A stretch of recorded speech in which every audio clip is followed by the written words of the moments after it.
Risalah 6. Hindarkanlah dirimu dari orang ramai dengan perintah Allah, dari nafsumu dengan perintahnya, dan dari kehendakmu dengan perbuatannya, agar kamu pantas untuk menerima ilmu Allah. Tanda bahwa kamu telah menghindarkan diri dari orang ramai adalah secara keseluruhannya kamu telah memutuskan segala hubungan kamu dengan orang ramai dan telah membebaskan seluruh pikiranmu dengan segala hal yang bersangkutan dengan mereka. Tanda bahwa kamu telah putus dari nafsumu adalah apabila kamu telah membuang segala usaha dan upaya untuk mencapai kepentingan keduniaan dan segala hubungan dengan cara-cara duniawi untuk mendapatkan suatu keuntungan dan menghindarkan bahaya. Janganlah kamu bergerak untuk kepentinganmu sendiri. Janganlah kamu bergantung kepada dirimu sendiri di dalam hal-hal yang bersangkutan dengan dirimu. Janganlah kamu melindungi dan menolong dirimu dengan dirimu sendiri. Serahkanlah segalanya kepada Allah, karena Dialah yang memelihara dan menjaga segalanya sejak dari awalnya hingga kekal selamanya. Dialah yang menjaga dirimu di dalam rahim ibumu sebelum kamu dilahirkan, dan Dia pula lah yang memelihara kamu semasa kamu masih bayi. Tanda bahwa kamu telah menghindarkan dirimu dari kehendakmu dengan perbuatan Allah adalah apabila kamu tidak lagi melayani kebutuhan-kebutuhanmu, tidak lagi mempunyai tujuan apa-apa, dan tidak lagi mempunyai kebutuhan atau maksud lain. Karena kamu tidak mempunyai tujuan atau kebutuhan selain kepada Allah semata. Perbuatan Allah tampak pada kamu dan pada masa kehendak dan perbuatan Allah itu bergerak. Badanmu pasif, hatimu tenang, pikiranmu luas, mukamu berseri dan jiwamu bertambah subur. Dengan demikian kamu akan terlepas dari kebutuhan terhadap kebendaan, karena kamu telah berhubungan dengan Al-Khaliq. Tangan yang maha kuasa akan menggerakkanmu, lidah yang maha abadi akan memanggilmu. Tuhan semesta alam akan mengajar kamu dan memberimu pakaian cahayanya dan pakaian kerohanian, serta akan mendudukkan kamu pada peringkat orang-orang alim terdahulu. Setelah mengalami semua ini, hati kamu akan bertambah lebur sehingga nafsu dan kehendakmu akan hancur bagaikan sebuah tempayan yang pecah yang tidak lagi berisikan air walaupun setetes pun.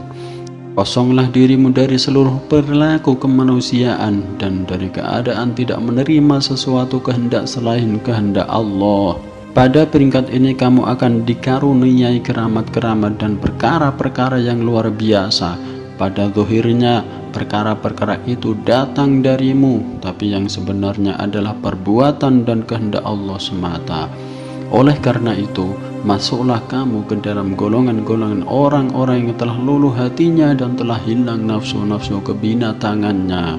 Setelah itu kamu akan menerima sifat-sifat ketuhanan yang maha tinggi.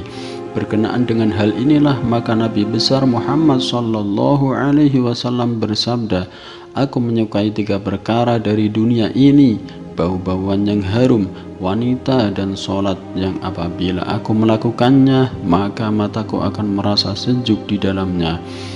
Semua ini diberikan kepadanya setelah seluruh kehendak dan nafsu sebagaimana disebutkan di atas terlepas dari dirinya.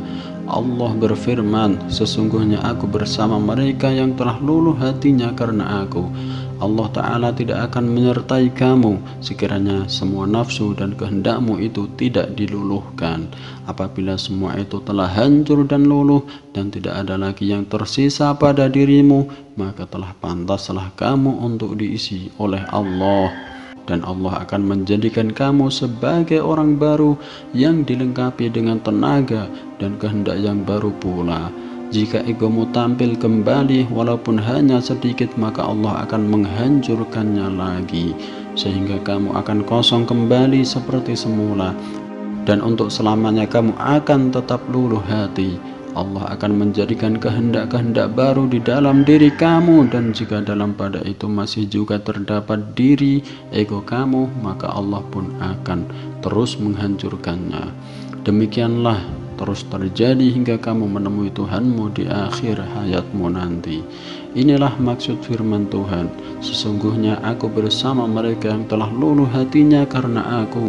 Kamu akan mendapatkan dirimu kosong, yang sebenarnya ada hanyalah Allah.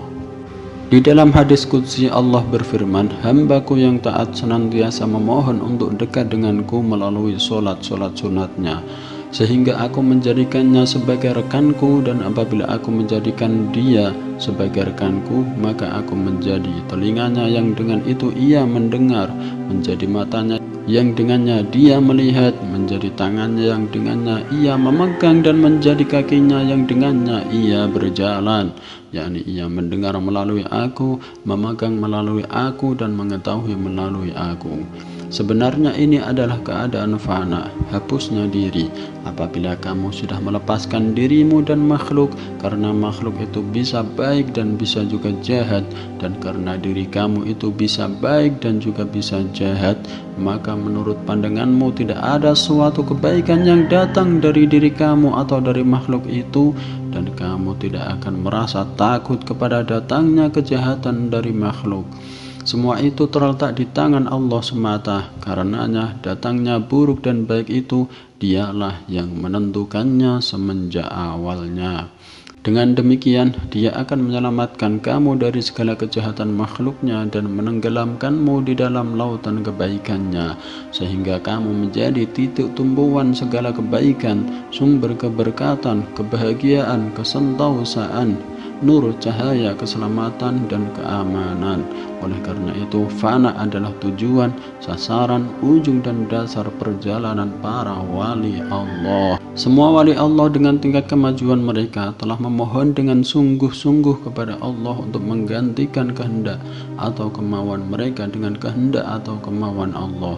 Mereka semuanya menggantikan kemauan atau kehendak mereka dengan kemauan atau kehendak Allah.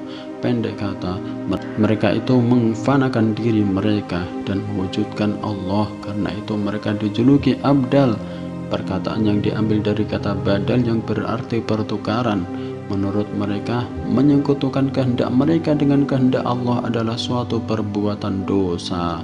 Sekiranya mereka lupa sehingga mereka dikuasai oleh emosi dan rasa takut, maka Allah yang Maha Kuasa akan menolong dan menyadarkan mereka. Dengan demikian mereka akan kembali sadar dan memohon perlindungan kepada Allah. Tidak ada manusia yang benar-benar bebas dari pengaruh kehendak egonya dirinya sendiri kecuali malaikat. Para malaikat dipelihara oleh Allah dalam kesucian kehendak mereka, dan para nabi dipelihara dari nafsu badaniyah mereka. Sedangkan jin dan manusia telah diberi tanggung jawab untuk berakhlak baik, tetapi mereka tidak terpelihara dari dipengaruhi oleh dosa dan maksiat. Para wali dipelihara dari nafsu-nafsu badaniyah, dan abdal dipelihara dari kotoran kehendak dan niat. Walaupun demikian mereka tidak bebas mutlak, karena mereka pun mungkin mempunyai kelemahan untuk melakukan dosa. Tapi dengan kasih sayangnya Allah akan menolong dan menyadarkan mereka. Wallahu a'lamu bishawab.